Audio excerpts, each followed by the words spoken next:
भक्तों, ओम नमः शिवाय, श्री शिवाय नमस्तुभ्यम, जय श्री महाकाल। जी हाँ भक्तों, क्या आपका भी जो बच्चा है, उसका जो मन है वो पढ़ाई में बिल्कुल भी नहीं लगता।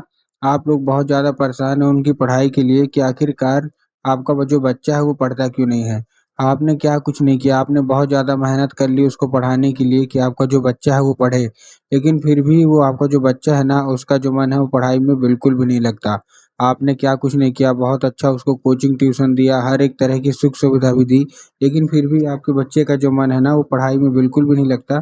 तो ऐसे में कौन-सा उपाय करें ताकि आपके बच्चे का जो मन है वो पढ़ाई की ओर लगे?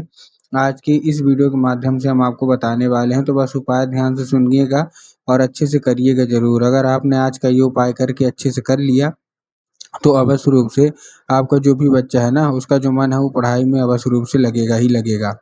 पू आपको भी पता है कि पूज्य गुरुदेव की जो कथा होती है उसमें लाखों की भीड़ आती है। कैसे भीड़ आती है? लाखों की भीड़ आती है। और जब गुरुदेव की कथा में लाखों की भीड़ आती है तो वहाँ ज़्यादातर जो भक्त होते हैं वो क्या करते हैं? पत्र के द्वारा, किसके द्वारा? पत्र के द्वारा अपनी मनोकामना गुरुदेव तक पहुँचाते हैं। तो अभी गुरुदेव की कथा चल रही थी, आज से 4 से 5 महीना पहले की बात है। गुरुदेव की कथा चल रही थी और गुरुदेव की कथा में लाखों की भीड़ आई। अब जब गुरुदेव की कथा में लाखों की भीड़ आई तो वहाँ ज़्यादातर जो भक्त थे उन्होंने क्या किया, पत्र के द्वारा अपनी मनोकामना गुरुदेव तक पहुँचाई। अब जब गुरुदेव की कथा में जो पत्र पहुँचा और गुरुदेव ने पत्र पढ़ा, तो हाँ, उन्होंने देखा कि ज़्यादातर जो भक्त है ना, उनकी क्या है, उनकी केवल और केवल एक ही मनोकामना है, मतलब जो भी माता-पिता हैं, उनकी केवल और केवल एक ही मनोकामना है कि गुरुदेव हमारा जो बच्चा है, उसका जो मन है ना, वो पढ़ाई में बिल्कुल भी नहीं लगता। हम लोग बहुत ज़्यादा परेशान हैं, कृपया करके कोई उपाय बता दें, ताकि उसका जो मन है वो पढ़ाई की ओर लगे, पढ़ाई की ओर आकर्षित हो। हमने उसके पीछे बहुत ज़्यादा फीस मतलब भर दी, स्कूल में बहुत ज़्यादा कोचिंग ट्यूशन दे रहे हैं, हर एक तरह की सुख सुविधा दे रहे हैं, लेकिन फिर भी उसका जो मन है ना वो नहीं लगता पढ़ाई में। कृपया करके कोई मार्गदर्शन दें। जब गुरुदेव ने ये देखा तब गुरुदेव ने 2 से 3 उपाय बताया और कहा केवल और केवल ये उपाय कर लेना, तुम्हारा जो भी बच्चा है, जिसका भी मन पढ़ाई में नहीं लगता, अवश्य रूप से उसका जो मन है ना, वो पढ़ाई की ओर आकर्षित होगा ही होगा। जब गुरुदेव ने उपाय बताया तो लोगों ने जा जा के इस उपाय को घर में करना शुरू कर दिया। अब जैसे ही लोगों ने जा-जा के इस उपाय को घर में करना शुरू कर दिया, वही लोग गुरुदेव की कथा में मात्र 1 से डेढ़ महीने के बाद वापस आए। अब जब वही लोग गुरुदेव की कथा में वापस आए, तो उन्होंने क्या किया, फिर से एक बार गुरुदेव को पत्र लिखा। लेकिन ये वाला जो पत्र था, ये गुरुदेव को धन्यवाद के रूप में पत्र था कि गुरुदेव धन्य हो आपका, आपके द्वारा बताया गया उपाय हमने कर लिया है। हमारा जो बच्चा था जिसका मन पढ़ाई में नहीं लगता था, अब वो अचानक से पढ़ने लगा है। हमको कुछ बोलने की ज़रूरत नहीं पड़ती, कुछ करने की ज़रूरत नहीं पड़ती। वो अपने आप केवल और केवल पढ़ाई ही करता है। आपका कोटि-कोटि धन्यवाद। तो देखिए, जो लोग भी मेरी आवाज़ सुन रहे हैं ना, अगर आपको भी जानना है कि आखिर ऐसा कौन-सा उपाय है, जिसको करने मात्र से जो बच्चे होते हैं वो बिना बोले, बिना कुछ कहे केवल और केवल पढ़ाई ही करते हैं, तो चलिए हम बताते हैं आपको आज की इस वीडियो के माध्यम से कि आपको करना क्या है। तो बस उपाय ध्यान से सुन के अच्छे से करिएगा ज़रूर। लेकिन उसके पहले चैनल पे अगर पहली बार आए हैं और आवाज़ मेरी पहली बार सुन रहे हैं, तो वीडियो कर दें लाइक और चैनल को भी कर लें सब्सक्राइब, ताकि पूजनीय पंडित प्रदीप जी मिश्रा के रोज़ नए-नए उपाय जो कि मैं उनकी कथा से सुनता हूँ, श्रवण करता हूँ, सबसे पहले मैं आपको प्राप्त करा सकूँ, ठीक? तो देखिए, जो हमारा पहला उपाय है, वो काहे का उपाय है? वो 3 काली तिल और 1 धतूरे का उपाय है। पहले उपाय में आपको करना क्या है, अपने बच्चे के हाथ में 3 काली तिल दे देना है और 1 धतूरा दे देना है। अब देखिए, काली तिल और काली मिर्च में ना बहुत सारे लोग कन्फ्यूज़ भी होते हैं कि काली तिल क्या है, काली मिर्च हमको लेना क्या है, थोड़ा साफ-साफ बताओ। तब गुरुदेव ने बताया कि आपको क्या लेना है, आपको काली तिल ही लेना है, ठीक? ले लिया काली तिल, साथ में 1 धतूरा ले लीजिए। धतूरा लेने के बाद आपको करना क्या है, अपने बच्चे के हाथ में देके उसको सीधा-सीधा शिव मंदिर भेज दीजिए।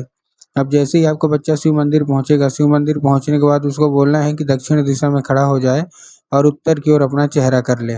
अब देखिए, दक्षिण और उत्तर में भी बहुत सारे लोग कन्फ्यूज़ होते हैं कि दक्षिण क्या है, उत्तर क्या है, हमको थोड़ा साफ-साफ बताओ। तब गुरुदेव ने साफ-साफ बताया कि आप जिस भी शिव मंदिर जा रहे हैं, उस शिव मंदिर का जिधर साइड जलाधारी होगा, आपको अपना चेहरा उधर साइड करके खड़े हो जाना है, ठीक? खड़े हो गए?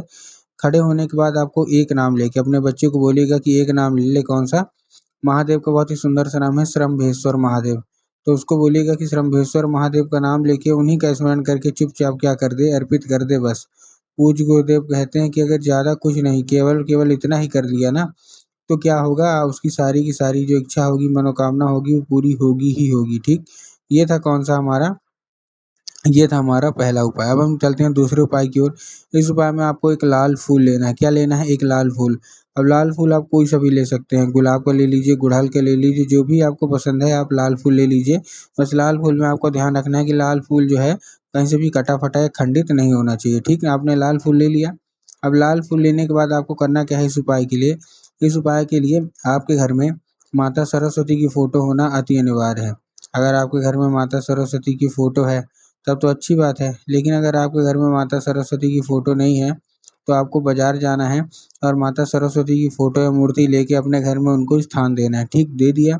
स्थान देने के बाद आपको करना क्या है, जैसे आपने स्थान दे दिया, स्थान देने के बाद शाम के वक़्त जब भी आपके घर में पूजा-पाठ होता है ना, तो आपको करना क्या है, वो लाल फूल आपको अर्पित करना, मतलब जैसे सबसे पहले तो स्थान दे दिया, अब क्या करना है जब शाम को मतलब आपके घर में जो पूजा पाठ होगा, तो आपको वो लाल फूल माता सरस्वती को अर्पित करना है। अब जब आप माता सरस्वती को अर्पित करेंगे तो माता से उसको क्या बोलना है कि माता कृपया करके इसको हमको औषधि के रूप में दे दीजिए, हमारा जो बच्चा है उसका मतलब बिल्कुल भी मन पढ़ाई की ओर नहीं लगता। अब क्या होगा, अब वो औषधि का रूप ले लेगा, क्योंकि आपको भी पता है कि जो माता सरस्वती होती हैं, उनको ज्ञान की देवी कहा जाता है। तो वो औषधि का रूप ले लेगा। बस उसी शाम मतलब जो रात होगी और उसी रात जब आपका बच्चा खाना-पीना खा के अच्छे से सो जाए, तो आपको वही लाल फूल लेना है और अपने बच्चे के माथे पे 2 से 3 बार उसको फेर देना है बस। पूज्य गुरुदेव कहते हैं कि अगर आपने ज़्यादा कुछ नहीं, केवल इतना ही उपाय कर लिया, तो उस क्या होगा कि उस फूल के ज़रिए स्वयं माता जो हमारी सरस्वती है ना, उसके दिमाग में प्रवेश कर जाएँगी और उसका जितना भी दिमाग इधर-उधर के कामों में लगता है, वहाँ से ना लग के केवल और केवल उसका जो दिमाग है ना वो पढ़ाई की ओर ही लगेगा। तो ये था हमारा कौन-सा, ये था हमारा दूसरा उपाय। अब हम चलते हैं अपने तीसरे और आखिरी उपाय की ओर। इस उपाय में आपको एक पान का पत्ता लेना है, ये अपने बच्चे से कराइएगा। आपको क्या लेना है? एक पान का पत्ता। पान का पत्ता आपने ले लिया। अब पान के पत्ते के ऊपर आपको शहद का लेपन कर देना है। क्या करना है? शहद का लेपन। तो आपने पान का पत्ता ले लिया, शहद का लेपन किधर साइड करना है? जिधर चिकना साइड होगा उधर साइड कर दिया। अब करने के बाद आपको करना क्या है? जैसे आपने कर दिया, करने के बाद आपको क्या करना है? आपको अपने बच्चे के हाथ में दे के उसको भेज देना है कहाँ? सीधा-सीधा शिव मंदिर। अब जैसे ही आपका बच्चा शिव मंदिर पहुँचेगा, आपके दिमाग में होगा कि जाएँगे और बाबा भोलेनाथ के ऊपर अर्पित करवा देंगे, जो कि पूर्णतः गलत है। आपको बाबा भोलेनाथ के ऊपर अर्पित नहीं करवाना, आपको माता सुख सुंदरी के ऊपर अर्पित करवाना है। अब देखिए, जिनको पता है कि माता सुख सुंदरी की जगह कहाँ होती है, उनका तो ठीक, लेकिन बहुत सारे ऐसे लोग हैं जिनको यही नहीं पता कि माता सुख सुंदरी की जगह होती कहाँ है।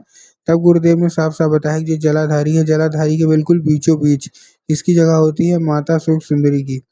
तो बस आपको करना क्या है, माता सुख सुंदरी की जगह पे आपको चुपचाप क्या कर देना है, आपको अर्पित कर देना है बस।